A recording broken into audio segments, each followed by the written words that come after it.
How about, I mean, everything that he's gone through to put himself in that position, does that play a role in it as well? I guess a little bit. I mean, he's worked really hard to be where he's at right now. Things didn't always go his way when he was younger and made some mistakes, but he's learned from them and he's moved on and he's done a really good job of leading this team so far. And are you talking in those gatherings too, or do you leave that up to Zach, or if you have something to say or input, you throw it out there, or how's that all work? If I have something to say, a little bit, motivating things, let's go guys, let's keep executing. We were able to get some points on the board, let's keep it together and keep going. In terms of a team like Michigan State where they like to disguise where they're coming from, I mean, how do you learn the keys on what they're actually going to do? Yeah, it's tough. We've been studying a lot of film, and it basically comes down to execution when we're out there on the field on Saturday, being able to talk and communicate amongst one another. That's going to be the biggest thing as far as getting these blitzes and different type of looks blocked. When you're going up against a defense that's as stingy against the run as Michigan State, do you guys get excited as an offensive line to prove that you can push through that? Definitely. Last year I believe we only rushed for 12 yards between the tackles, which isn't something that we really like to pride ourselves on.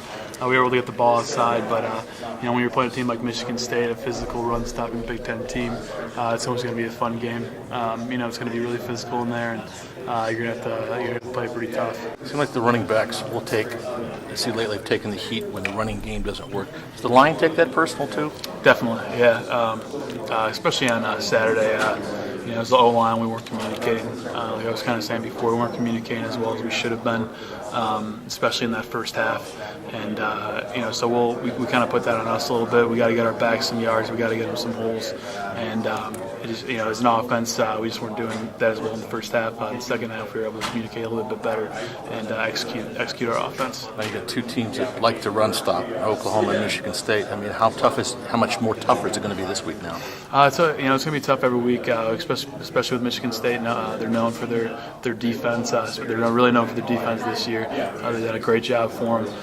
So it's going to be really key for us to be all on the same page when we're out there and making sure we're getting the right guys. Not that the running backs, nobody's really throwing them under the bus, but do you think they're being unfairly blamed too much of it for the lack of a running game right now? I think so, yeah. I think it's got to be, you got to kind of put the blame on the entire offense. Our offensive line's continuing to work week in and week out on getting better at that, and we're looking forward to kind of going out there Saturday and getting our running back some yards. It's not like every game isn't a huge game for you guys, but I mean the difference between 3-1 and 2-2 is pretty big. Yeah, it is. You guys got to be jacked to play this and come out with a win. Yeah, definitely. I mean, at the end of every week, you want to be 1-0. It's the goal after every week, every Saturday. We know how important this game is and how important we'll be going forward in the season.